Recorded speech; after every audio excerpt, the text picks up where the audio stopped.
Hello, everybody. Hello, Sofa Squad. How is everybody doing? I hope y'all are well. Come on. If you can hear me, drop a one. If you can hear me, that'd be some fun. Hello. Thank you, Indy. Thank you, Allison. Thank you, Knitting. Hello, Emily. I hope everybody's doing well.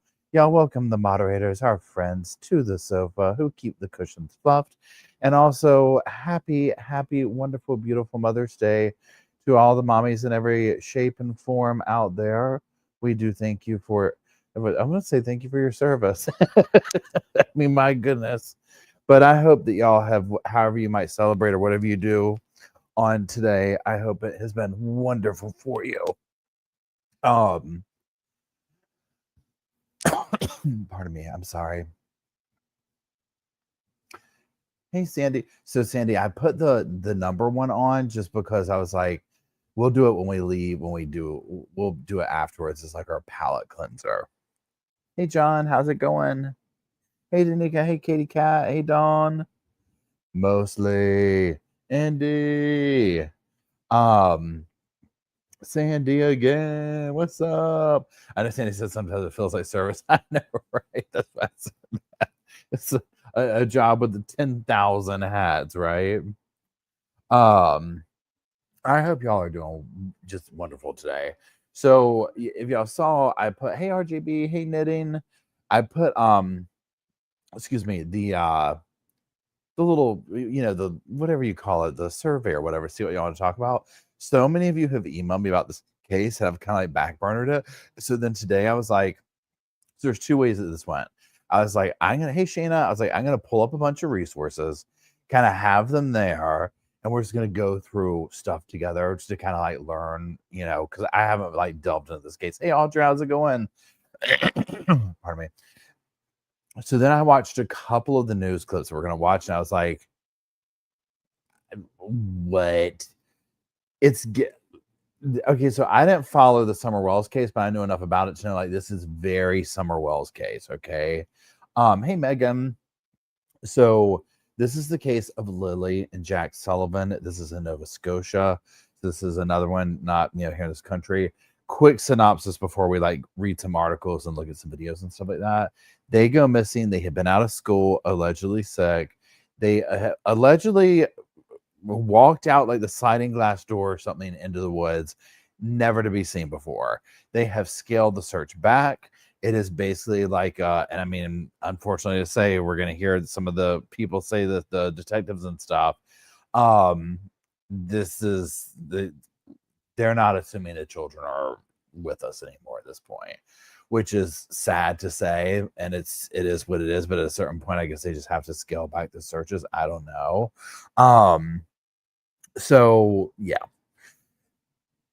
I guess this is another one. So I watched also a couple of videos from Deception Detective. Y'all know him. If you don't, check his channel out. And of course, he kind of does like he's a attorney trained in what was it like, body language or people doing interviews or things like that. Whatever, I can't remember. Yeah, Katie Cat said it's a recovery, not a rescue at this point. Exactly. Yep. Thank you. Hey Patty. And so he had some interesting things to say, like kind of dissecting the language they were using, the behaviors they were using, that type thing. The video I just watched of his, he said that like where he left off was the vibe essentially was like the parents, he wasn't like saying like first degree murder or something like that, but like we might have a situation of people who were maybe partying, maybe doing something, maybe an irresponsible, something like that or whatever. And the kids, they weren't watching the kids basically. And then whatever happened. Thank you, Kimberly. Oh, and then editing, that's a good theory. So what we're going to do is we're just going to like watch a bunch of different like news clips, stuff like that. If you've been like hardcore in this case and like some of the deep dive channels, then this might just be, repetitive, superficial to you. Because I have not gone on like the plunder or the grisly deep dive on it yet. Like this is literally brand new to me.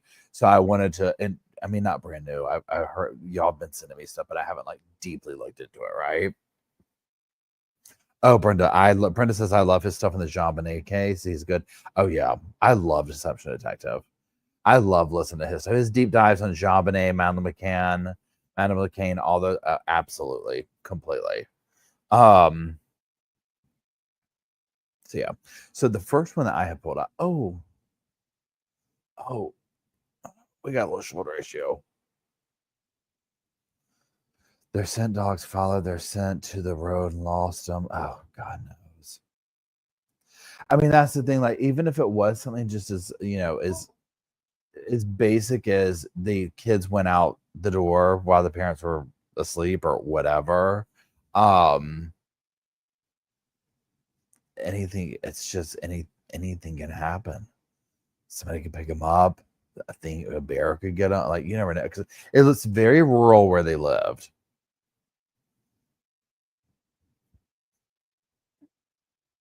I can't put this out. Let me find this. So we're just gonna these are not in really any specific order, and I'm kind of doing this in the frame of mind of somebody who does not know the case, right? Which is me right here. Okay, we're starting there. Okay, yeah. And the mother has left the country or something like that. Hey, down under, how you doing? There's a lot of red flag behavior.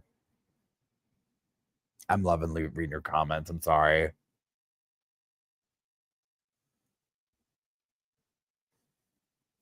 Yeah, okay, so Kimberly says he has a bunch of forts in the woods, found a pink blanket, a water bottle that stepdad says aren't theirs. That was the fort thing. I saw that, and we'll see it in some of the stuff here. That part was so wild to me because I was like, what am I looking at? Right? Hey, Amanda Warner, True Crime with Amanda Warner. What's up? Okay, so I'm gonna play this one right here, y'all.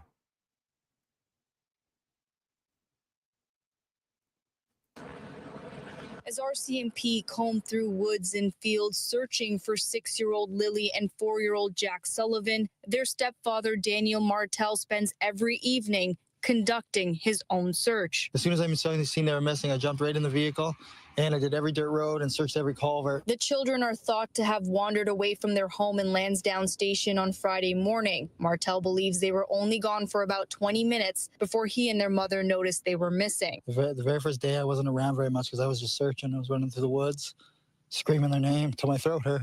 Martell says the only concrete clue so far is a boot print found near the backyard of the property. RCMP haven't shared any additional evidence. The officers and searchers on site are following up on anything that comes up that provides direction, provides specifics, and provides something that can be used to narrow the search. Martell and the children's mother have been in a relationship for 3 years now. Malaya Brooks Murray told CTV News she's still holding out hope Jack and Lily will be found. She is now staying with family outside the county, and Martell says she hasn't spoken to him since.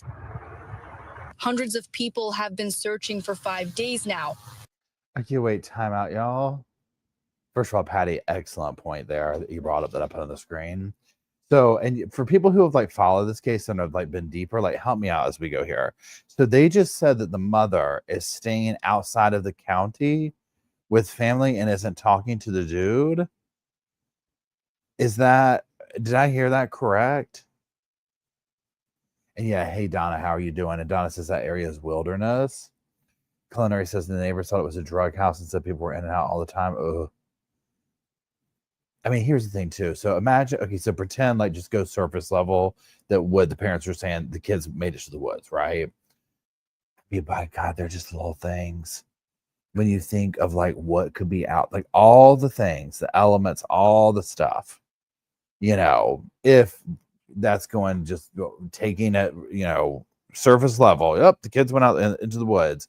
Just that alone gives you an anxiety attack. Okay, so y'all are saying, yes, that is the case. So that's incredibly shady. Why is that happening? So she is not having anything to do with the dude. She blocked him and ran off with the baby.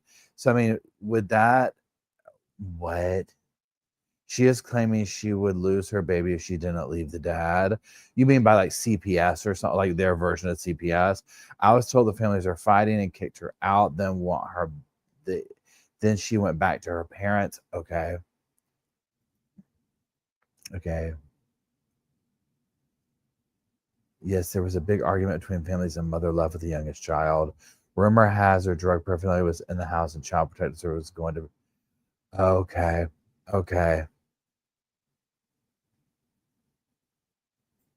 Yeah, the whole when he just said the thing, and I don't know. So, and we'll find out together, or if you know, drop in the comment section. When he said that thing, like, well, I had been out like looking, screaming her name as loud as I could. Blah, blah, blah, blah, blah. First of all, it's like, well, why are you wanting to? It's like that to me was like you're trying to prove something to us. Like, why do you need to tell us that? Number one, right? Now, secondly, I'm like this, and I don't know. I'm like, was this like you called 911 and then went searching, or are you trying to say you didn't contact it? But in another interview, she says when she got up, she contacted 911 because she just had a feeling. I don't know. Let's keep going. Okay. Martel is worried the children have been abducted. Hardly any evidence at all since the first day.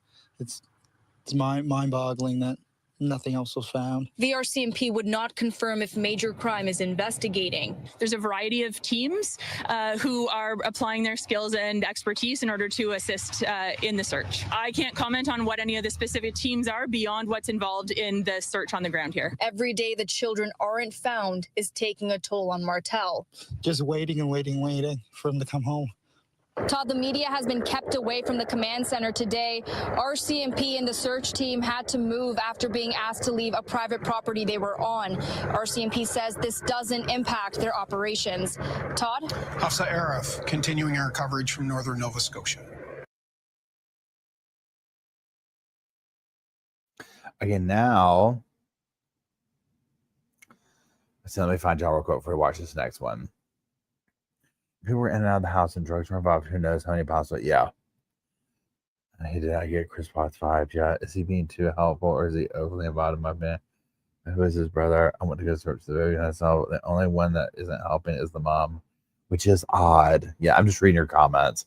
A 6 and 4-year-old were on clinic and they would go with anyone.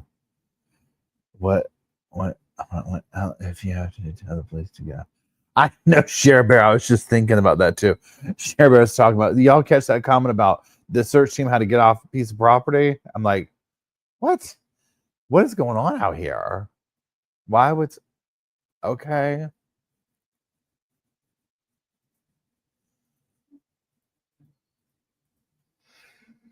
Yeah.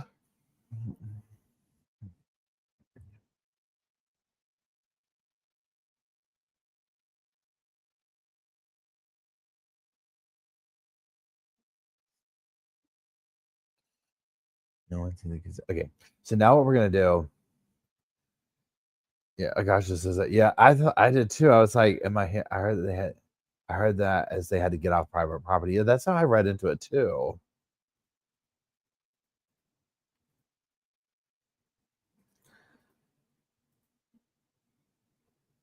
Okay, now let's watch the next one. Yeah, this is again this is the thing where it's like when we watch these cases like this, because we see this all the time, and it's like I would say if I had to ration it out, I would say 8 out of 10 times it's not good, meaning it ends up being what you think it is, right? Another couple of times it ends up being something different or something like whatever. I don't know. Anyways, let's keep going. Please help.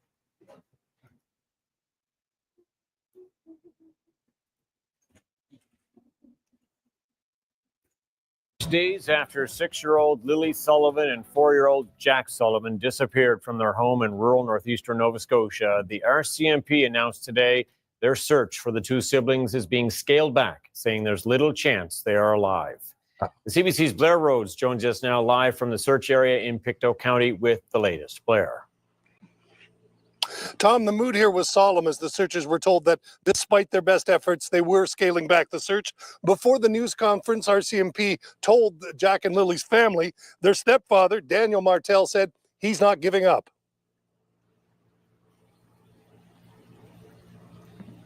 I'm still holding out hope. I don't know why they didn't find anything from Jack's pull-up to her backpack or any of her belongings at all. They just haven't found anything. Now, while the family may have some hope, the police say that after 6 days of often extreme conditions, the children were still in the woods, they wouldn't be alive. So now they said it came down to a question of survivability. And a number of factors would have to take consideration, and they would, based upon scientific information that they have, to deem when that time has to come, and that is now. And a lot of those factors come into play would be the age of the missing persons, the weather, how long it's been, what area has been covered. So at that point, they have to make a decision on that. Now, from the very beginning, they described this disappearance as suspicious. That's standard in missing persons cases like this. Today, we were asking the police, because the Major Crime Unit has been part of this investigation since the weekend, as to whether they could elaborate on that. But they didn't want any questions about whether they had detected any criminal activity in connection with this. When somebody goes missing and we become engaged as any police officer, not just major crime, we will look at all the details and make considerations on the information we have, right? When it comes to a missing person, we have to automatically consider those, are there people that have different charter implications and things like that? So we will automatically start to consider what evidence is pointing us towards a suspicious in nature. Again, I can't comment more than that, but every missing person case, we would approach it from the same process, a methodical collection and review of information with decisions based on that. Now, when police say they're scaling back, what they mean by that is they will be going back over some of the areas they've already searched, taking another look to see if there's anything they missed. Tom? All right, Blair, thanks for that. That is CBC's Blair Rose reporting live for us from Pictou County. So, yeah, and hold on, let me get. So, yeah, the fact that now, again, I haven't seen all these yet, but I've seen people talking about how much he brings up the backpack items or whatever. Definitely, and we'll see as we keep going or whatever. My first couple of thoughts right away are, yeah, and somebody else who made the comment about maybe they have significant evidence and whatnot. Yeah. I mean, they're calling it off after 6 days. Like, hey, look, this is probably this. Now, this is a question that I have. And y'all, and if y'all been watching this, because I know the mom does interviews. It's so far in each of these, we've seen the stepfather. Is the mom out there talking just as much? And I just happen to be seeing these things because this is weird to me that the stepfather is the one that's so out there. This is the part too where it's like, and I mean, again, I don't know these people. I don't know the relationships. I'm just sitting on the sofa making judgments basically on what I see, right? So to me, it's odd that we're hearing from the stepfather, from the non-biological parent of these two children. And that's not to say that couldn't be the case and they couldn't be close like that. But a little bit that I've looked into it, it doesn't seem like this is one, you know what I'm saying? Like this particular situation seems odd.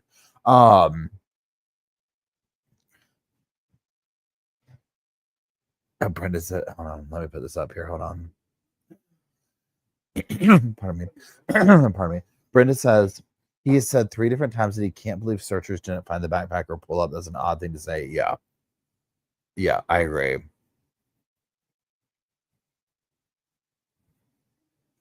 Yeah, tons of press, always sus. Yes. The biodata is allegedly locked up. Okay. This is like Sebastian Rogers with the stepfather doing all the talking.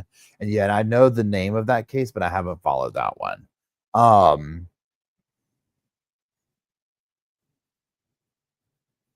I know, right? Andy says, isn't it sad we hear about these cases? We immediately look to the parents, thanks to quite a few examples. I know, right? It's like, I don't know. The mom isn't talking at all. Okay, so that's curious to me. Like I'm curious why, to find out or whatever.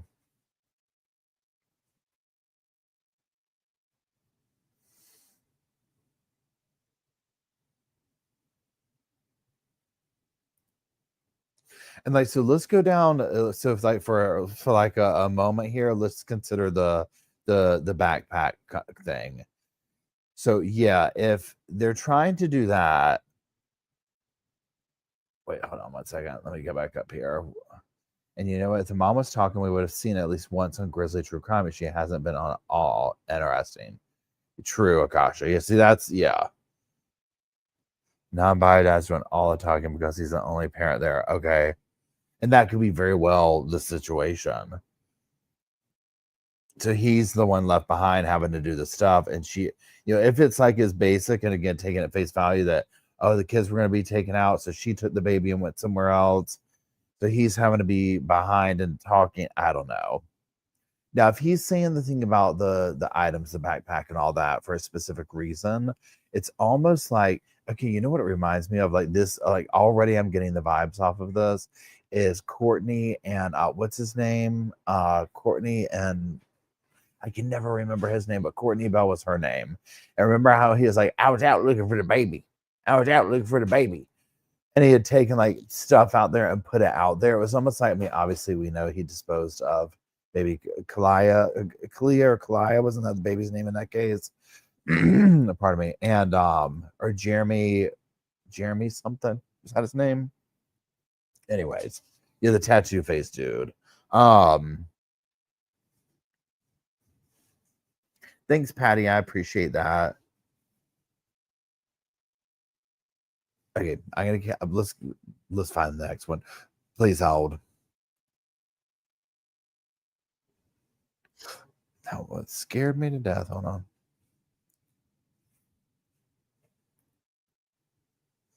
Okay, let's do this one. McNabb, yeah, thank you, Carol. And somebody else brought up a good point too. And let me just get this up here. Hold on. So, and before I press play, somebody brought up a good point too of if they had been away from school, Chris was his name, thank you. If they had been out of school for a week, when was the last time anybody saw the children besides these two? Because they had been out of school for a week and no one else had seen them except for, you know, these two. If it turns out that it was these two, I mean, we don't know at this point technically. That's a long time. Like a lot can happen in a week, right? Supposedly the grandma saw them Thursday, Monday, Tuesday in school. It's cool, Monday, Tuesday. Okay, sorry. So Thursday. And what day? Remind me again. What day of the week did they go missing?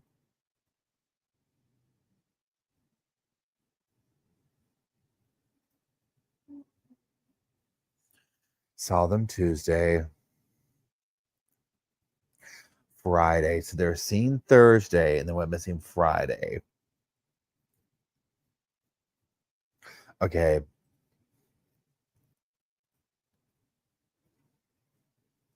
Okay, I'm gonna press play on this and then we'll reconvene. In other news today, the search continues this morning for two missing children in rural Nova Scotia. Crews have been combing through the woods around Pictou County since Friday when police believe they wandered away from their home. Brett Ruskin is live in Halifax. He's picking up the story for us this morning. Where do things stand today, Brett, with the search efforts?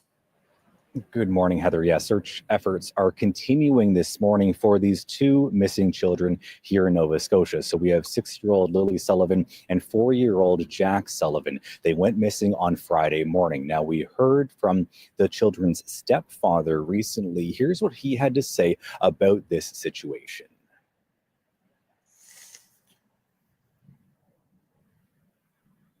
The last few days have been very stressful.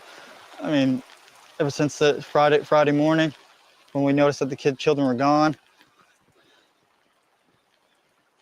Immediately jumped in the vehicle, surveyed all the areas, many dirt roads, many culverts as I could, and waited for the police to get there.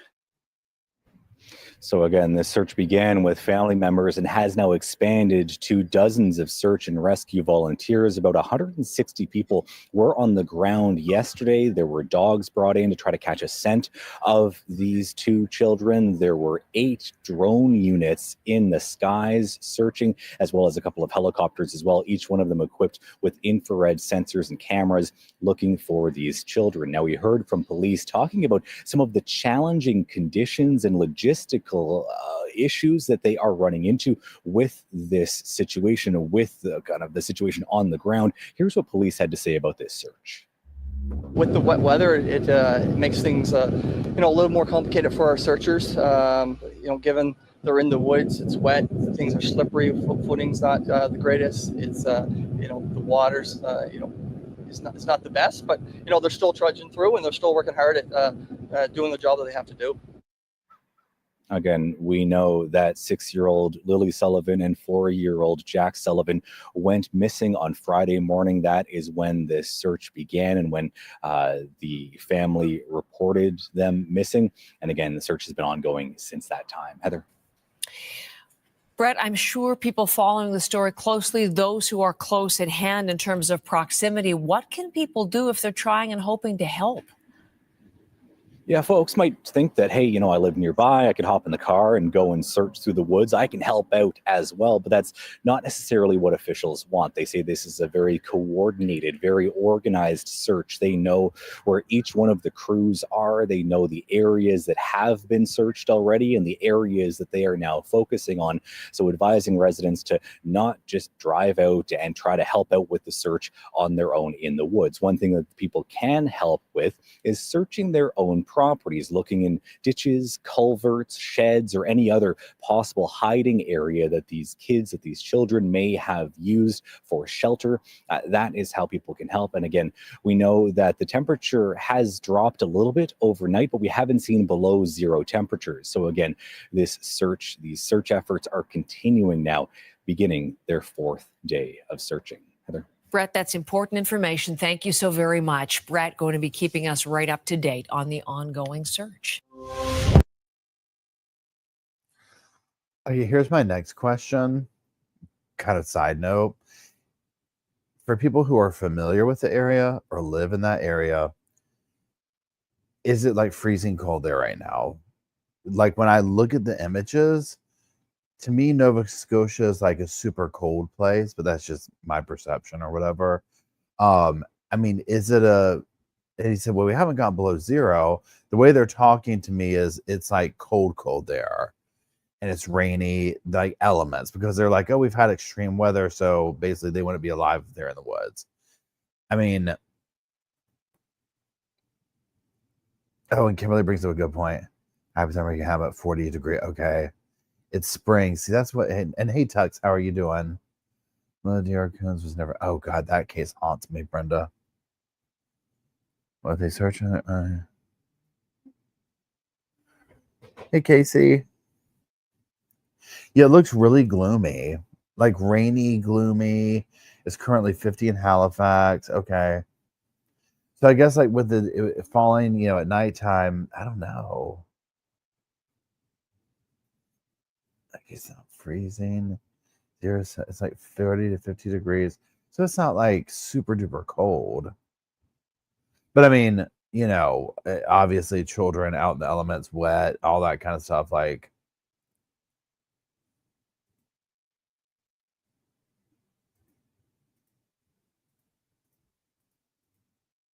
it rained all weekend. Okay. I'm in Buffalo and it's still dipping into the 30s at night. Okay. Yeah, and then and Brenda brings up a good question. Does anybody also in that area know, are we dealing with dangerous wildlife? Like, are we talking bears, coyotes? Like, are we talking that kind of stuff? Like, I'm just trying to think and consider all different options going on. Because like the way it looks to me, it looks very much like, okay, we need to have bears on the radar, like, any kind of animal that could snatch you, right? Our animals are all well fed. That's totally.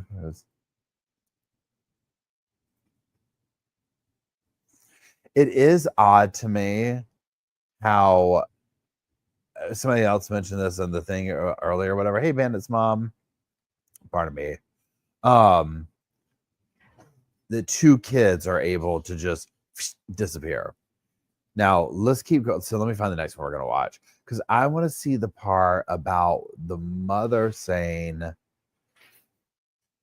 I just had the feeling that I needed to call 911 or 111 or whatever it was. Okay, here, let's do this one.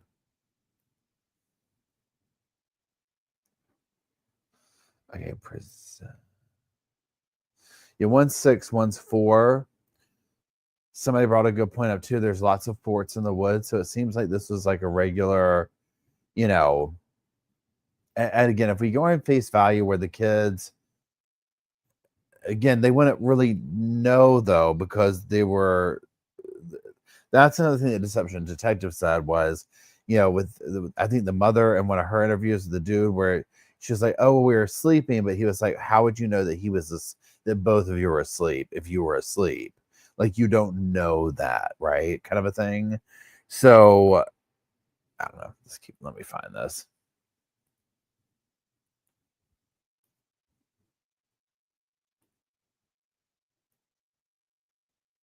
RCMP has scaled back its week-long investigation for 2 missing children. We're transitioning from a full-scale search to searches of more specific spaces that have already been searched by our teams. We're not packing up, and we're not giving up. Our investigation is broad, and it won't end until we know where Lily and Jack are and can bring them home. 6-year-old Lily and 4-year-old Jack Sullivan were reported missing on Friday, May 2nd. The children's mother and stepfather believe the two either wandered from their home in Lansdowne Station in Nova Scotia. Helicopters, drones, and tracking dogs have been used in the search, but no signs of the children have been found. So to explain more about this ongoing investigation, I'm joined this morning by Chris Lewis. He's CTV's public safety analyst and former OPP commissioner. Good morning to you. Good morning, Anne-Marie. There's so many questions still around both this investigation and this mystery around what happened to these 2 young children. Yesterday, the RCMP announcing they've scaled back their search. They said they're going to be circling back on areas that have been looked at before. So what does that tell you, this move signal at this stage of the investigation? Well, yeah, thanks for having me, Anne-Marie. There's a couple of things at play here. Either the police know more than we do, which is quite likely, particularly from an investigative perspective. Things they're not saying. It was very, very clear yesterday in the press conference that the staff sergeant in charge of the investigative side of this said just things he couldn't say. At the same time, it's very, very intense and very thick area that they're searching, very difficult to traverse, even for trained adults, let alone children. So they've obviously made the decision that they don't believe the kids have got further than their perimeter, the area they've already searched. So they want to go back and research it. And he also specifically said there's areas that they want to revisit. Mm-hmm. So why is that? It's disturbing to me that they think the children may not be alive, but the RCMP are really good at this, big searches and investigations, and so they know something we don't, and we have to trust them that hopefully these kids will be found alive, and they'll, if possible, they will do so. Is it possible one of the areas they're going to go back and research is the children's home and the property surrounding? It could well be. It could be specific areas in that turf that maybe there's water, culverts and things like that. I don't know. I'm only guessing here. But they're pretty careful to how they worded it all, and which makes me think, once again, from an investigative perspective, they know something we don't, which is almost always the case. But the investigation, the search always happen in parallel. Mm-hmm. But in this case, it appears that it seems to be narrowing down to a point that we're going to know something soon. But they're not holding out a whole pile of hope at this point, unfortunately. It's interesting that your experience and instinct tell you that they're narrowing in on something soon. One thing else that stood out was that major crimes is still part of this investigation. They were at that press conference on Wednesday. What does that say, that this is a search and rescue / search recovery, but also that major crimes is involved? Well, major crimes would always be involved with missing children, because either they're lost, which is certainly what they've been hoping to be the case, and then find them alive, or they've met with foul play in some way. And there's a couple of different avenues that could go, either a stranger abduction or someone that is known to them. And so major crime would always be following that up until they really have proof one way or another as to what's happened to these kids. So that's not uncommon at all. During that press conference yesterday, police said that the likelihood of the children being alive was very low. That stood out to me, and you mentioned it as well. When Yes. one officer was asked at how they arrived at that conclusion, he only offered scientific methods. What does that mean? Well, based on probabilities, previous searches, a lot of data that's been gathered over the years, and just experience of these searchers and the search masters, they made a determination that they don't think these kids could have got out of where they are. So that being the case, and have the fact they've been all through there, and some weather issues, although the weather's not all that bad, they've determined there's no way that they could be alive in their view, which is very sad. But at the same time, I've seen searches where adults have been missing for weeks in similar weather and found alive. So you can never say never, and the fact that they're leaning that way causes me even more concern. One last question for you. The parents say they believe the children were abducted. Police say they don't have any evidence to suggest that. So then what options are left? Well, why are the parents saying that? It would be the first question from the investigators. What makes you believe that? Because if they are, then the police want to know that. The stepfather said very clearly he's been offered he offered to have polygraphs, and he's given them everything. So there's quite an investigation going on around the family. I'm not suggesting there's anything untoward there, but police are obviously following that part of it very closely, and hopefully they'll come up with something soon. This is just a tragedy extraordinaire. Heartbreak for the family and the community and everyone involved. Chris Lewis, CTV's public safety analyst and former OPP commissioner. Thank you for your time and your expertise this morning. Thank you, Anne-Marie. Okay, so yeah. Now, obviously, this was a little bit before the official one that we saw where they're like, hey, we're calling it off. Okay. He's pretty sensible. Okay, like, now this is true for all of these cases. The cops always know more than they are saying, period. End of story. That they always do. That's just how it is. And it makes everybody want to fill in the voids with what they think, right? It's just how it goes. So them saying, oh, we're calling this off. It's been, whatever, 6 days. Yeah, they're in the element. That seems weird to me. That like he said, I feel like they know something else, but they're not going to say that, right? Because even whether it's the parent, whatever, they don't want to scare people off. They don't want to do this. They don't want to do that. But it's odd to throw in the towel or scale it back. And yeah, and Chantel, how are you doing? You bring up a good point where he was just talking about why are the parents saying that they were abducted? You know what I mean? Because like if you're sitting here trying to figure out, like you're coming in, you're the cop, you're the detective, right? Anyway, hold on, let's read this. We currently have a T in the comment section from Katie. T in the comment section from Katie. Katie says, on Grizzly True Crime, they found reports that CPS had found drugs in the home, and to keep the baby from being taken from the mom, went to stay with her mother and isn't with the stepfather. Okay, yes, definitely. Which is another level of like, okay, odd. Not odd, I mean, well, odd, obviously. Because when you start looking at things like, are we dealing with neglect? Or are we dealing with murder? Are we truly dealing with maybe we were partying, we slept in, whatever, kids go out into the woods, disappear? Or are we dealing with something happened? In Lawrence's criminal negligence. Yeah, are we dealing with criminal negligence? Or are we dealing with first degree? You know what I mean?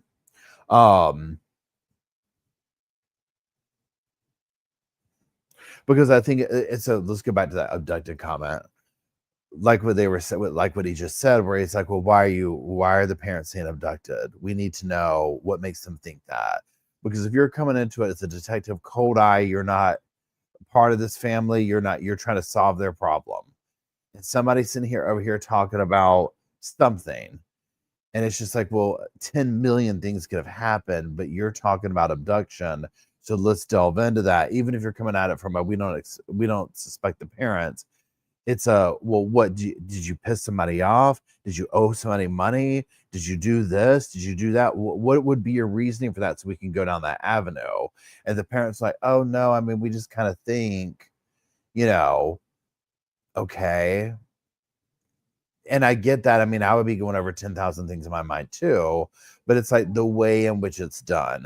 Another thing that Deception Detective was talking about was when the mom was saying like, oh, we might have been asleep or something, that whatever she said, we haven't gotten to that one yet. I haven't found her interview, where he was basically saying how she was lining up an alibi, and what does that alibi mean? It could literally be for criminal negligence. It could be for anything.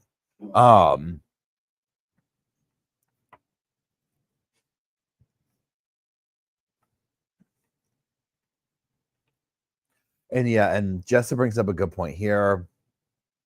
My guess is that I think if they claim abduction, cops won't bother looking closer at the house. I mean, if they are finding nefarious things in the home, and again, and Culinary says if it was a drug house or whatever, something is even, if I wonder if it was something even like the kids got to a stash of drug. I mean, this is literally. So, I mean, this is the thing where it's like you have to sit here and start, focusing that, what do you call it, magnifying glass more, because if you're talking about two parents, two caretakers, whatever, that did not intentionally do something, but nonetheless something sketchy happened that they are trying to hide, almost like in these terms right here, quickly switch over to the Madeleine McCann case and go down the rabbit hole of the theory of they were drugging the kids to keep them asleep. They did something and overdosed them and then had to cover their tracks up. So even though you could look at that as like intentionally nefarious, it wasn't like they started off like, we're going to get rid of them. It's like they were doing, if that's, I don't know. Right. But that's a very popular thing. Speaking of, yeah, Bethany.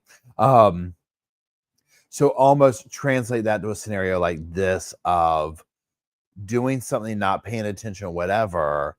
Kids leave house, get into something, who knows? And it's, what's this? They're not going to want to get in trouble.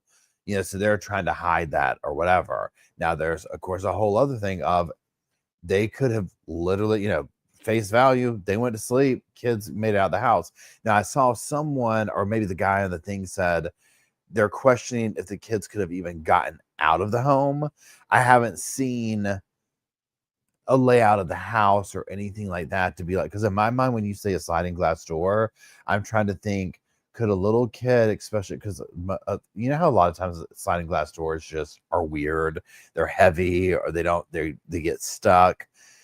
So there's almost this level of like, okay, well, what's the vibe at that house like? Were the kids physically able to get out of the house?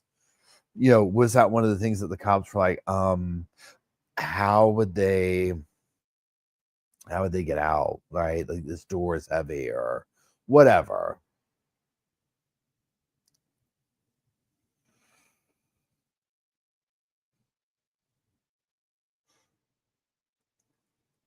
Okay, we're going to go to the next one. Oh, it's a silent door. They said that's why they didn't hear it.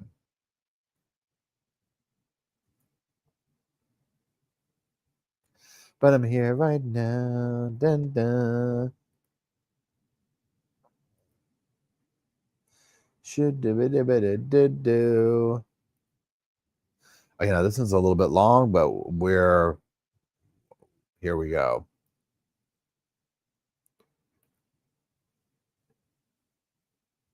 Yeah, hey Shannon, how are you doing tonight? Yeah, people were talking about how the moms left town with the baby.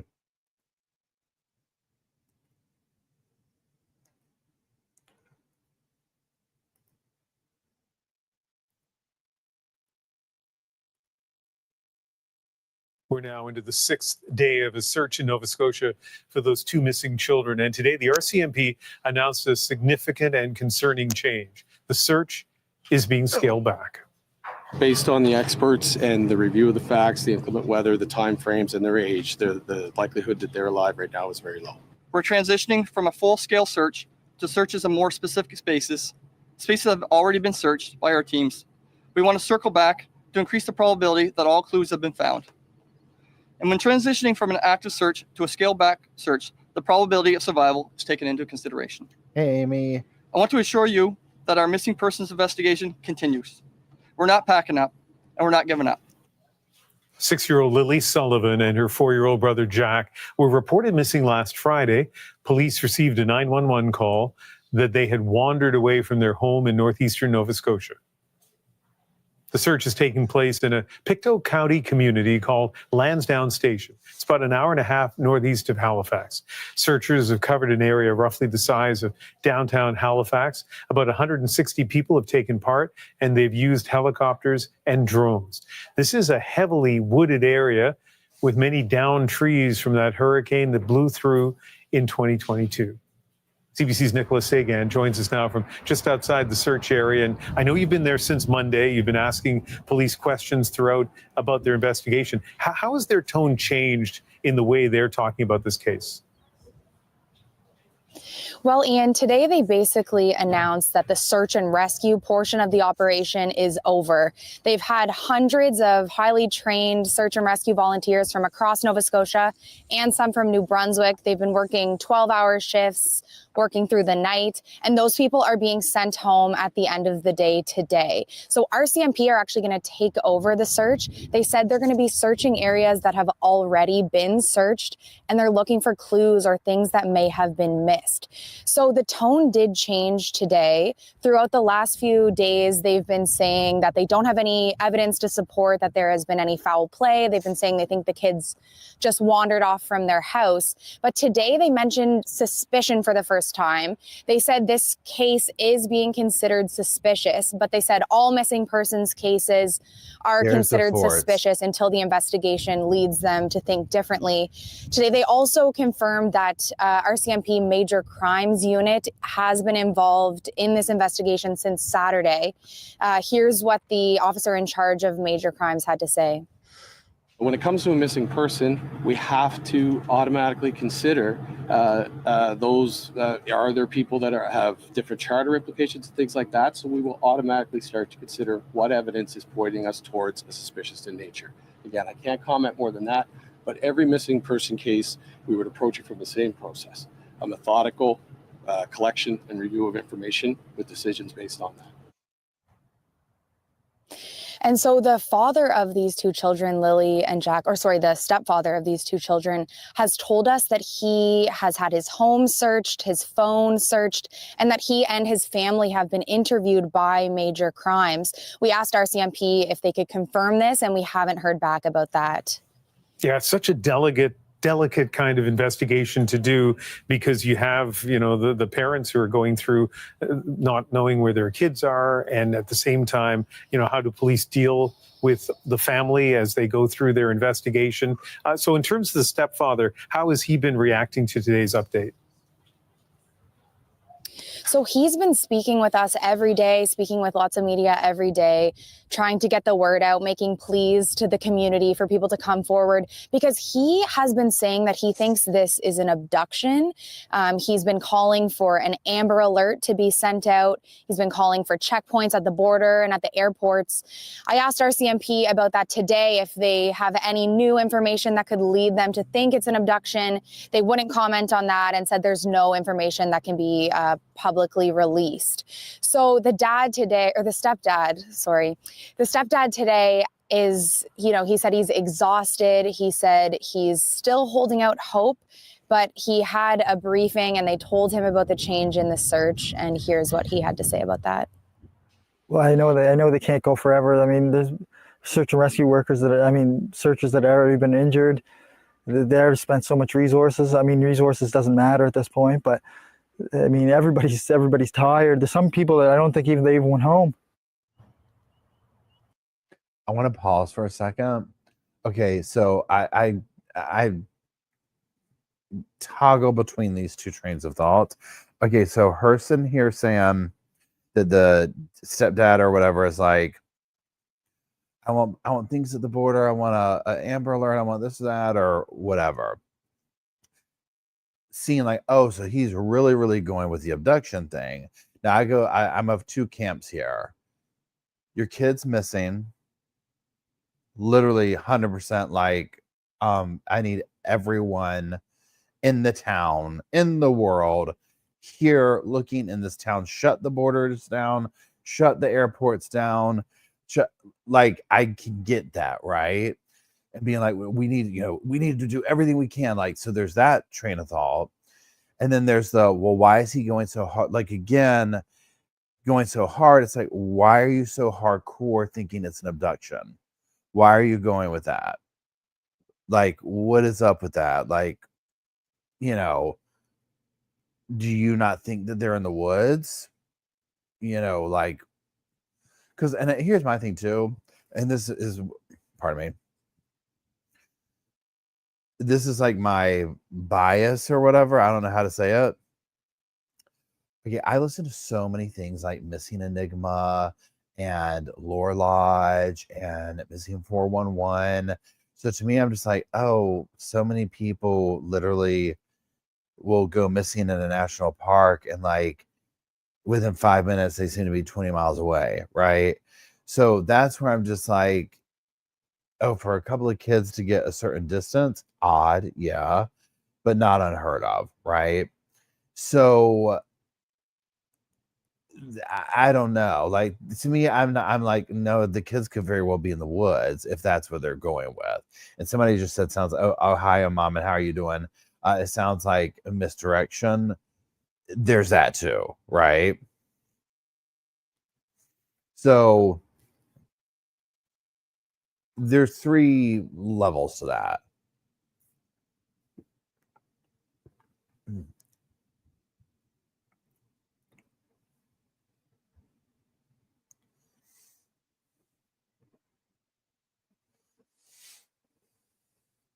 Here we go. And the stepfather's been saying that his family has been out searching around the area every day. Nicola, thank you very much for your reporting. All right, well, let's get some more on this from Robert Parker. He's the warden of Pictou County. Robert, thank you very much for joining us late in the evening. And after 6 days of searching, the RCMP says they're going to be scaling back. What does that tell you about the status of the search? Well, thank you, Ian. But the searchers have searched really hard for 6 full days. They've combed that area back and forth. They had dogs, they had drones, they had helicopters. People around here, I think, are generally in agreement that they've done everything they could possibly do to find these 2 little ones. And so it's not a surprise today to anybody. I don't think that this has been scaled back. We knew we're going to have to accept this sooner or later. And today was the day, and I think the words of Staff Sergeant Curtis McKinnon there saying, we're not going away. We're not going to give up until we bring little Jack and little Lily home. I think that means a lot to people, that they're still going to keep looking for these little ones until they bring them home. Yeah, boy. Have you had a chance to speak with the family? No, I have not. You, I know the mother is in another part of the province with her family, and I tried to stay out of the way, to tell you the truth, Ian, because as a county council, our job is to provide funding to the search and rescue teams, to the RCMP, to the firefighters, and then let the experts do their job, and they've done it well. Such a grueling thing to go through, the sort of alarm being raised, the people who have just jumped in and worked so hard, involved in this search under some really difficult conditions, as I understand it, and now hearing that the search is being scaled back because little chance that these kids have survived if they are out there in the woods. What impact is this having on your community? It's been like a high tension wire in for the last 6 days. There's not a conversation takes place in this county where it doesn't very quickly go to the little ones and, people's thoughts and on what might have or could have happened and all of that. But there's an old saying, that it takes a village to raise a child. Well, right now, all of Pictou County is that village. And we feel like we've seen the faces on TV and we've seen so much that we feel like these children are ours, all of Pictou County. Yeah. And then, of course, every time there's a situation like this, and this is not, unique to Pictou County, there'll be all kinds of sort of suggestions, allegations, rumors, and I'm not asking you about the content of those, but what I am curious about is how do you deal with that when you know that people are kind of asking questions and feel like they have the answers? Yeah, how do you respond to that? Well, I think, Ian, it's human nature to, when they've done so much to find these little ones and it's not happening, it's human nature to say, well, what did happen? And suspicions arise and whatnot. I think as long as people keep in mind not to be nasty and not to be mean and not to say things that may have no truth to them at all, that's very hurtful, and that can hurt a lot of people. I just keep reminding people that keep it within yourself if you have some thoughts, or you and your partner or whatever, but don't go spreading it online and in public when you don't know whether it's true or not. You can just hurt a lot of people. What we all need to remember at this time is be kind. Be kind to each other. Be kind to the family. Not saying things that you don't know whether they're true or not. Yeah, really wise counsel, Warden. Thank you very much for speaking with us tonight. You're welcome, Ian. Robert Parker is the Warden of Pictou County.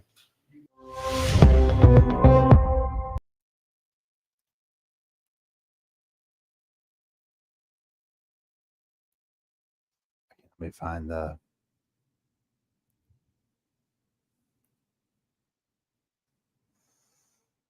Okay, now, please hold. We're going to watch this next one.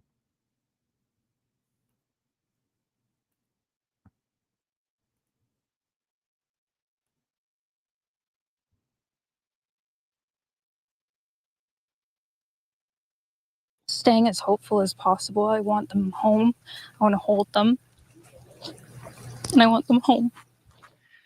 RCMP say there is still no sign of two siblings who are believed to have wandered away from their home in Pictou County. They were last seen around 10 a.m. on Friday in the community of Lansdowne Station. RCMP say the search is ongoing and multiple agencies are now involved.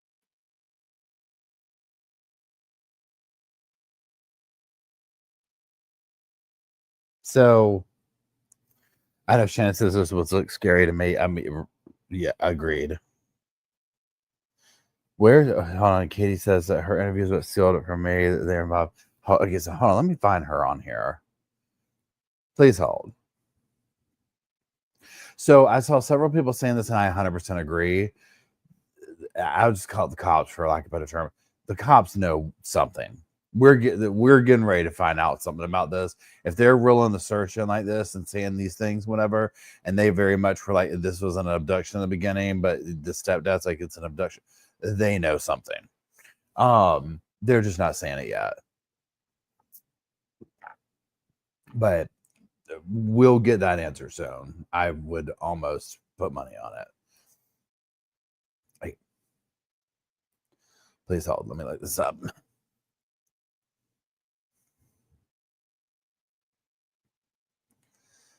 Is it right here? Right now?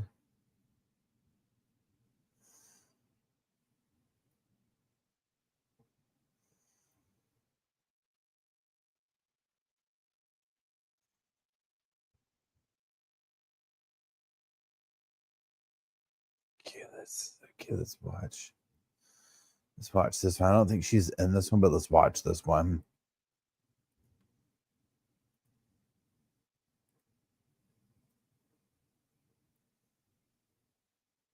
Continues here in Pictou County, Nova Scotia.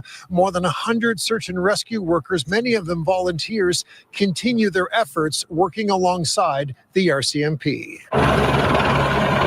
As the massive search continues in the thickly wooded area of this Nova Scotia community, 6-year-old Lily and 4-year-old Jack Sullivan's mother and stepfather are holding out hope, waiting and praying for any good news. The very first day I wasn't around very much because I was just searching. I was running through the woods. screaming their name till my throat hurt. The focus of the search involves a radius of several kilometers from where the children were last seen playing on Friday. We want to bring these two children home to their parents. We've got people who've been here since day one, since the first time the call came in. So they're tired and they're optimistic. They have one job. This is all search and rescue does, is they try to bring people home safely. The search area has expanded on an hourly basis, and the methods being deployed are also changing. Originally, there were 2 search and rescue helicopters. Now there are 3, and rescue workers have deployed 5 drones to assist in their efforts to find these missing children. Okay. Then, let me find y'all. There you are. Okay, now I'm going to just, wait, where are we? Okay, this is Daily Mail by Joe Hutchinson and Nick White for Daily Mail. And then police in Canada have announced they are dialing back the search. Yes, we've done that. Jack for Sister Lily were last seen 10 a.m. on Friday on a road close to their home. Okay, so let's look at this. So this is saying this. Have y'all heard about this? Drop in the comments. I'll switch over to the screen. Jack Sullivan 4 and his sister Lily 6 were last seen about 10 a.m. Friday on a road close to their home in the Canadian town of Lansdowne Station. The parents believe the kids went out a sliding back door of the family's home while stepfather Daniel Martel and mother Malaya Brooks Murray fed their baby. Cops are working on the assumption that the children, who are both autistic, wandered off. Their stepdad Martel said he feared they may have been abducted. At a press conference on Wednesday, Staff Sergeant Curtis McKinnon with the Royal Canadian Mounted Police said that the search for the two is now being scaled back. Okay, now hold on one second. Let's just do this. Please hold.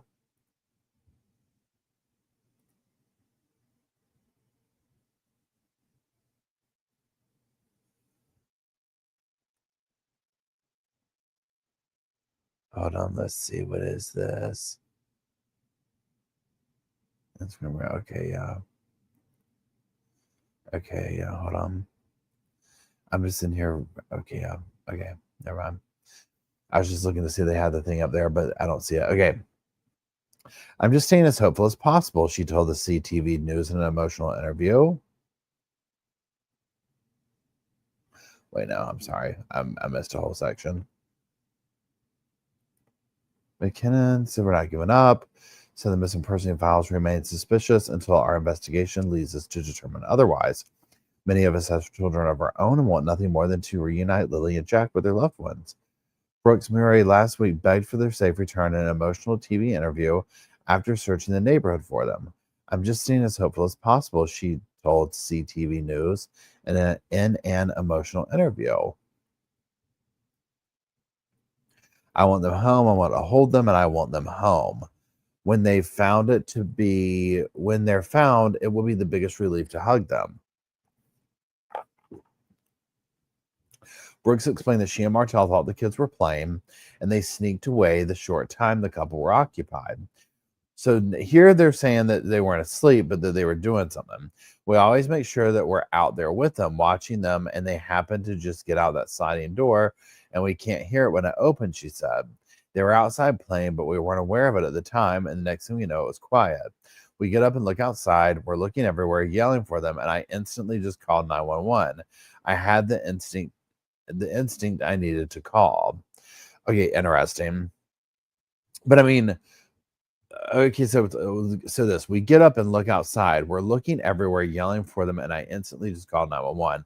I mean, I feel like I probably would do, like, it would be a very short amount of time between where the kids and 911 being called. You know what I'm saying? Like, I'm imagining that sinking guttural punch feeling of where the kids, and that initial, like, are they here? Are they under the bed? Are they this? You're going to have those human reactions of like, what's going on? Where are they? I can see it playing out. But then, like, when it's like, okay, where are the kids?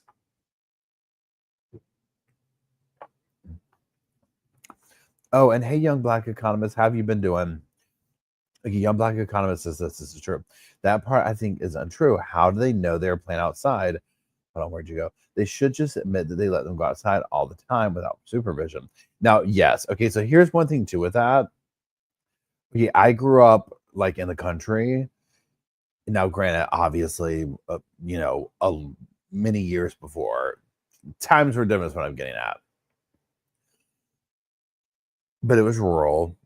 I mean, you didn't ask permission to go outside like that. Now, I wasn't going outside as a 4-year-old, but the 4-year-old, I mean, they're both kids, obviously, might tag along with the 6-year-old. I don't know. But you just didn't, I don't know. So her being like, oh, we're usually always out there all the time with them. To me, I was like, I mean, I don't know them personally, but I'm like, I don't know. But then, yeah, you bring up a good point. How do they know that's what they were doing? If anybody has intel on that, if they've seen from other channels or whatever, drop in the comment section. Because again, it's like if the kids went missing and you're like, well, we thought they were here. How did you know they were outside? These are the things that I think the detectives would ask. Just the same as like, why are you convinced that they were abducted? Because why? They're outside playing. How do you know? We heard them. You heard both of them? Did you see them? So you just assume that they were outside. You know what I'm saying? Like, you can go down these questionings of trying to just figure out, like, where were they?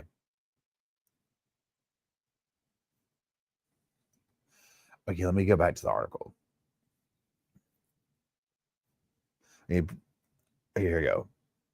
Brooks Murray said her children may have mild autism, but were friendly, contrary to rumors online claiming they were nonverbal. They're both really happy-go-lucky children. They're so sweet. They talk to anyone. They'll talk your ears off. They will speak to anyone in a store, everyone. They're just extremely sweet kids, she said. Now, again, I don't know the vibe of that conversation right there saying that. You could look at that in two ways of that's legitimately how they are, or they're trying to say that they would talk to anybody for a specific reason. Cough, cough. They would talk to anybody and run off with them. The distraught mother questioned why an Amber Alert wasn't issued, but police said there's no reason to believe they were abducted.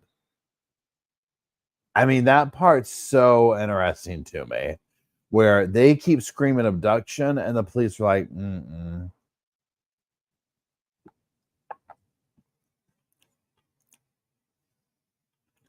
You know what I'm saying?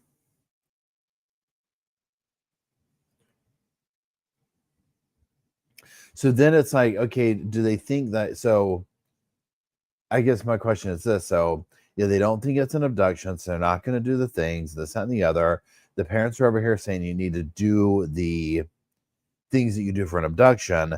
So by them being like, and them, the RCPM or whatever, the RCMP, I'm sorry.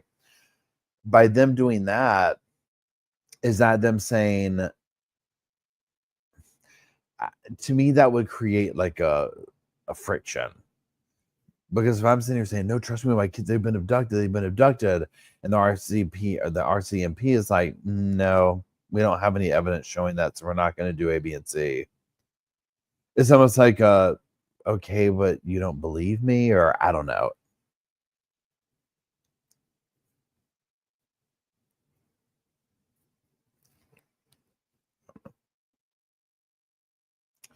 Okay, then over here, okay,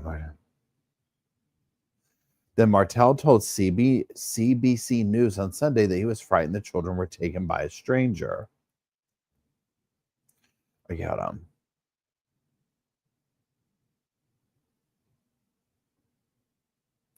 He pleaded with police to monitor the border with neighboring New Brunswick and nearby airports in case someone was trying to escape with them.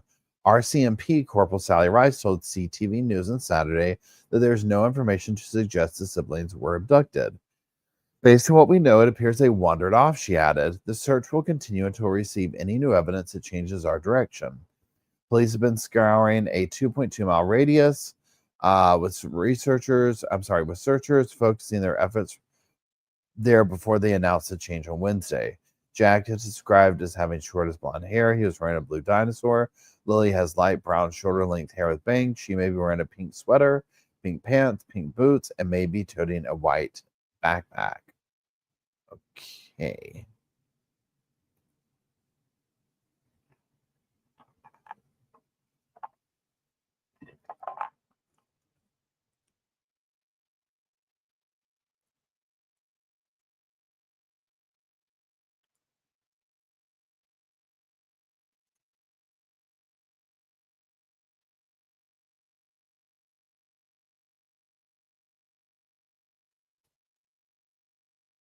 I'm just reading your stuff. Let me come back over here.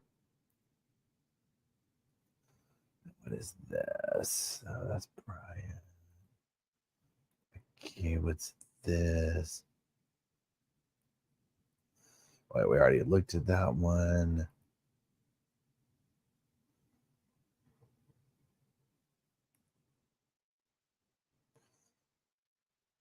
Okay, now I'm going to read this. This is from Newsweek and by Holly Silverman.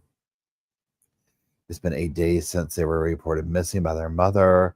The RCMP have scoured through dense forest with 160 trained volunteers. It was scaled back efforts. I'm just kind of going over the stuff we already know.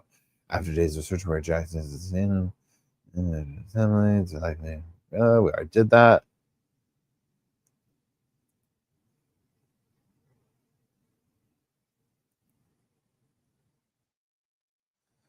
Okay, this is interesting. Wait, okay, yeah.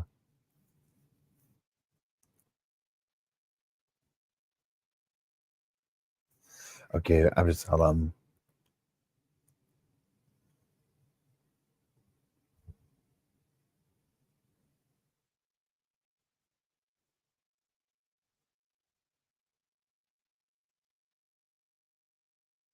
Okay, so Martell said the kids were not at school on the Friday they were reported missing or the day before because Lily had a cough.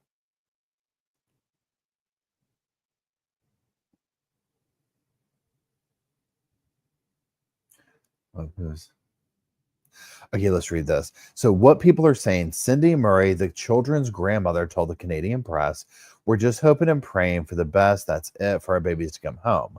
Staff Sergeant Curtis McKinnon said during a press conference, I want to assure Nova Scotians that our missing persons investigation continues. Our focus remains on finding Lily and Jack. Our best investigators are working with every aspect of this file, and our work won't stop until we know where Lily and Jack are and can bring them home. Okay, I'm going to probably mispronounce this, but I'm going to try here. The Sippy Sippicanicatic, I hope I'm saying that right, chief and council posted on Facebook. We encourage community members to come together to support one another, whether through sharing helpful information, providing emotional support, or participating in awareness efforts. Every action counts. Let's continue to keep Jack and Lily close in our hearts and minds as we navigate this challenging time together. And what's this? I mean, that was it. There wasn't much to that. Oh, wait, where'd y'all go? Sorry. And Crafting, thank you very much. Crafting says, there's too much unknown for me to be comfortable here, but here's what. Oh, thank you. I appreciate it, Crafting. Yeah, I mean, there's a lot of unknown factors, 100%. 100%.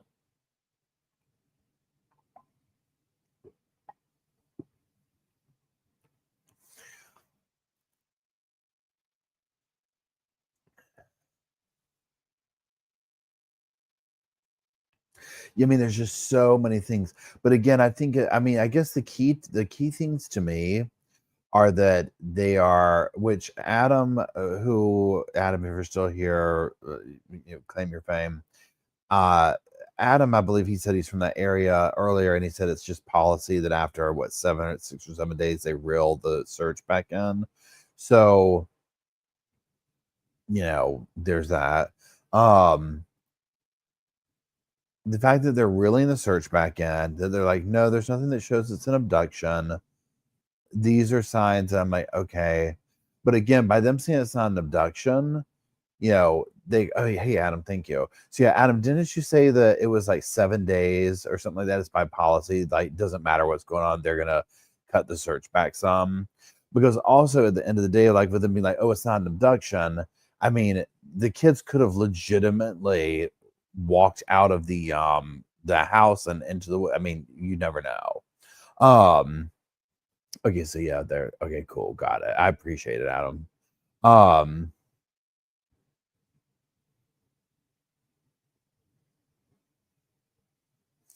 Yeah, it doesn't sound like an abduction. Yeah, Brenda asked about their jobs. I'm not sure what they do for a living, or like what the vibe is at the house. Like, are they there all day? And yeah, stealing 2 kids, abducting 2 kids does seem. I agree, Terry Lynn.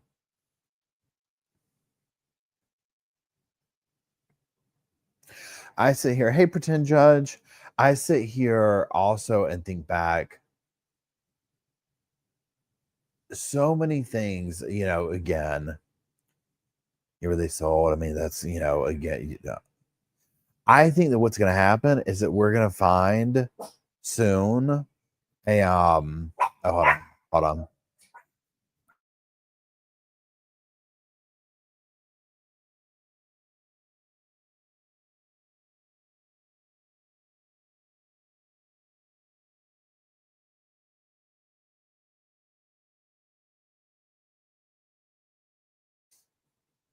Yeah, I mean, either it could be they legitimately, parents weren't paying attention or whatever, and kids ran out of the house, and it's who knows, right? I mean, just so many things can happen in wilderness, right?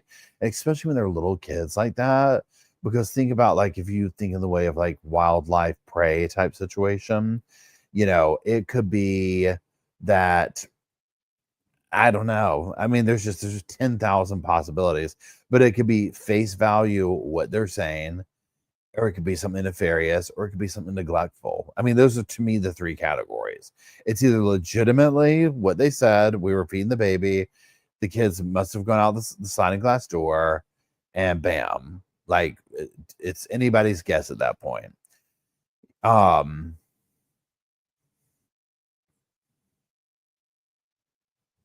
Adam said the parents built a fence because they care about the kids.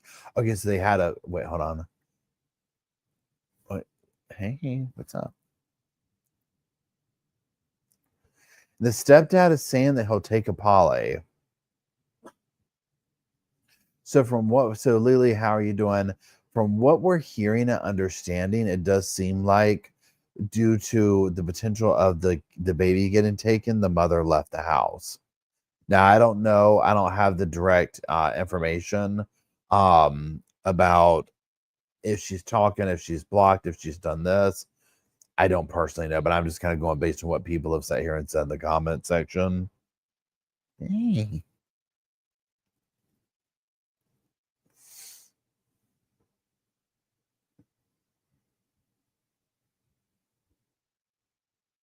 Because, I mean, here's the thing, too. You think about it. A little kid wanders off in the woods. Both of them, maybe, who knows?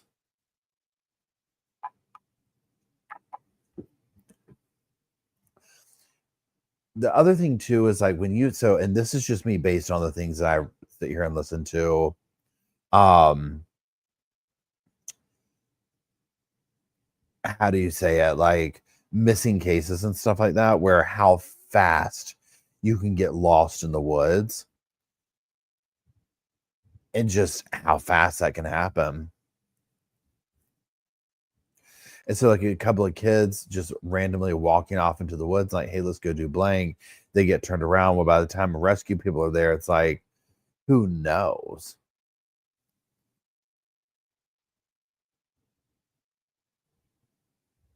Yeah, Brenda says we can't discount the dogs. They had dogs on the scene within hours. The dogs would have tracked them.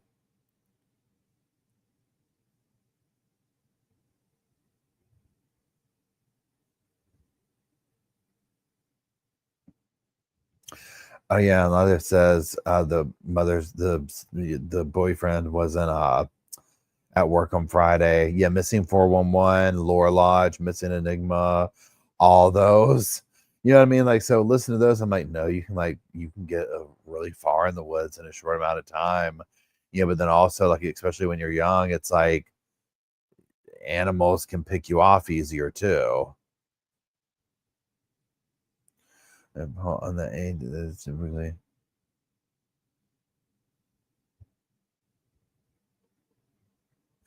Yeah, you're talking about the Appalachian Trail. Yeah, I went. So yesterday, a friend and I went on basically it's almost a 5-mile hike along the river, and you already know. Number one, I got to the point where I was like, oh my God, my heart, right?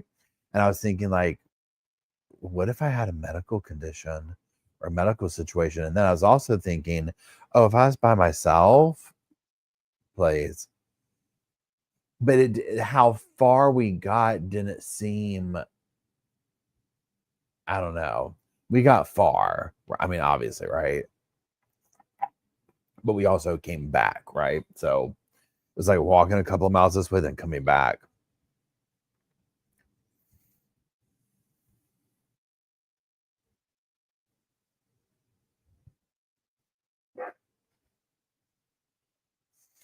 Yeah, and that's the other thing too. Down there says kids would be used to the woods. And I sit here and remember back, like, growing up in the woods and being like, I mean, just I would go out and you just play in the woods for hours.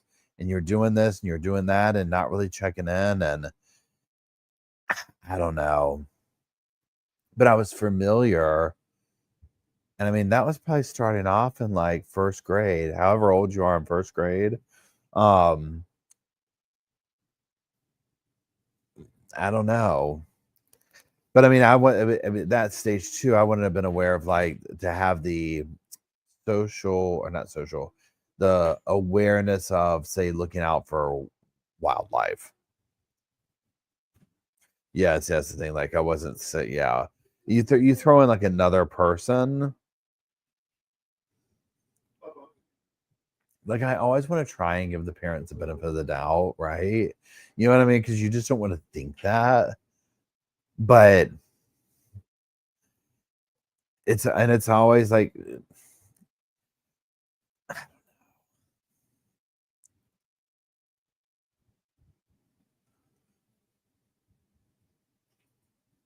yes, Sandy says I basically stayed in the woods as kids. That's how we were. I mean, that's why I still love going to walk in the woods. Walking through the woods is very centering and peaceful for me. Like, that is like how I reset myself. It's like a walk in the woods. It's like that's how I grew up, and that's just, it's what I do. But I also get confused. You know what I'm saying? I get confused. I mean, I'm grown. So I just this is whenever most of our and the beach too, Dominique. Oh, that sounds relaxing, Emily. Yeah, to me, the woods it's just a happy place. Now, obviously, with what I know now, it's just like, okay, well, what if I get lost? I mean, like, that's a thing. Because I mean, I'm like hyper aware of how easy it is to get turned around the woods now.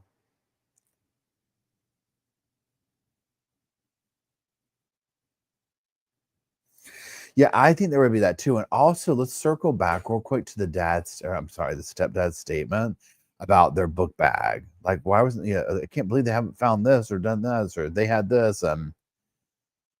There just seems to be a jump. And again, because I just listened to it at face value. So listening to people like Deception Detective and these other people who kind of like peel the layers back and be like, well, how, and somebody, even the people in the comment section, it's like, well, how do you know they did this? How do you know they were outside playing? How do you know they had the knapsack? How do you know they did? You know what I mean? Like, why do you think it's an abduction? These are the questions that pop up with me. And it could just be as simple as that. Remember that case, and y'all help me out with the names I don't remember, but it was the case about the girl who killed her friend for the baby, like, taking the baby physically out of her. And her husband or boyfriend or whoever he was doing interviews, and he seemed so sketchy, right? And everyone's like, oh my God, he did it. But then it was like he had nothing to do with it. It was like the friend who did it. Remember, she like gone to Texas, and that other channel was like interviewing somebody, and it happened live, and she kind of like, was like, oh my God, she cracked the case. Like, I don't remember the name of it. But y'all, if you know what I'm talking about, Baby Braxton, was that it? Heidi, yeah, there it is. Knitting Artisan said it. Heidi Broussard. Okay, so if you remember, the man associated with the girl, with the victim, it was like he seemed super guilty. He did all the things people were like, oh, he has drugs in his pocket. Bobo. But there was nothing going on there. But like that's one that comes to my mind, because I thought he was like, I was like, oh yeah, there's something going on here, but there was nothing there. That case was horrible. That case was horrible. Oh, so that's the part where I sit here and try and really be like, okay, maybe they're just, whatever. But yeah, the whole thing with 2 kids. I mean, and again, we go back to look at classic insincere. Bobo, come. I mean, he just wants to go in there. The Bobo is dying to go get in the bed. Matt's trying to make it.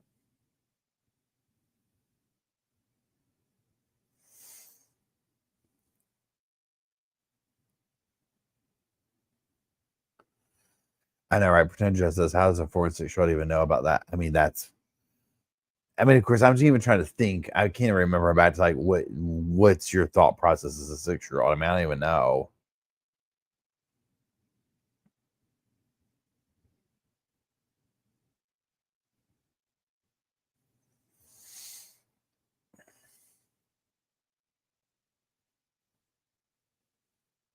Yeah, I don't know, Dominic. I can't remember the name of that.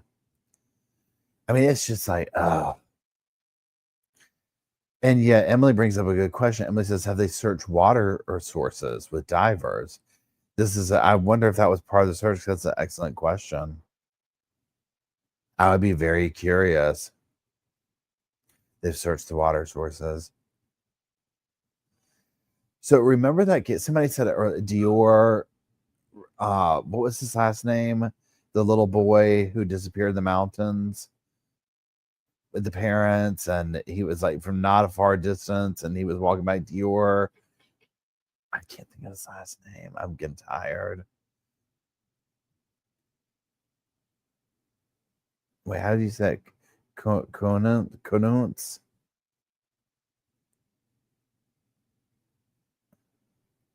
Dior Kunz? Okay, yeah. Kunz, or so, but y'all know who I'm talking about. Everyone's kind of throwing the same. It's like that situation. Yeah, he just disappeared into thin air. GR says, I didn't even think it was there. I mean, there's tons of right? I mean, there's so many things that went on with that story. I don't know. I obviously pray that the 2 kids are found. I know I am, Lisa. I'm so tired. I had a massive headache a little bit ago. It's pronounced Coons. Okay, thank you, Brenda.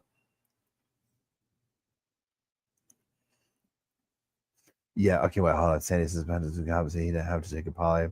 He offered to pay for one and set it up, and he said, name the time, place, and ghosted her. Interesting. Here's the thing, like the polys are so unreliable, and I'm not saying like they shouldn't take them. I mean, it can obviously help clear something, but then it's also like,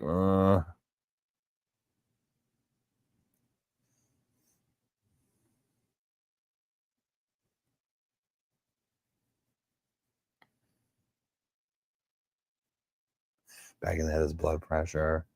Probably so. It was definitely a stress kind of thing. Good night, Nani. Yeah, I'm getting ready to sign off here. It's 8. I got to get up super early tomorrow. So yeah, let's go ahead and round it out. We're gonna keep following this one because it's just, This is my thought process. I think in the next few days, we're going to get some kind of intel, something. Now, again, that's my unprofessional opinion. I don't, obviously, y'all know if you follow me, I don't know. Like, this is just what I think.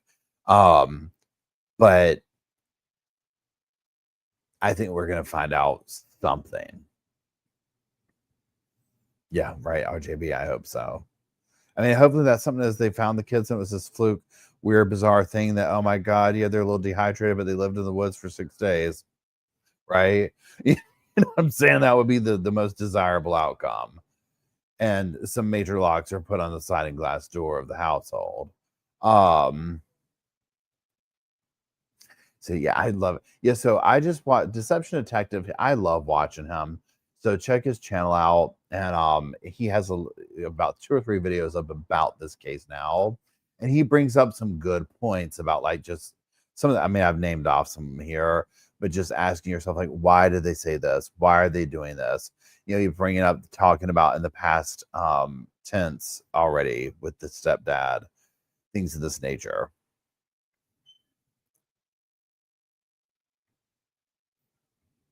Yeah, he is good. Oh, thanks, Peachy Keen. I appreciate it. Yeah, if they are found safe, I doubt they would. And I mean, I doubt they would be going back without some major hurdles to be jumped through. Oh, God, excuse me. I'm sorry. Okay, so that is it. Y'all, thank you, mods. Thank you, friends, for keeping the sofa going, for hanging out. Thank you, Sofa Squad, for hanging out.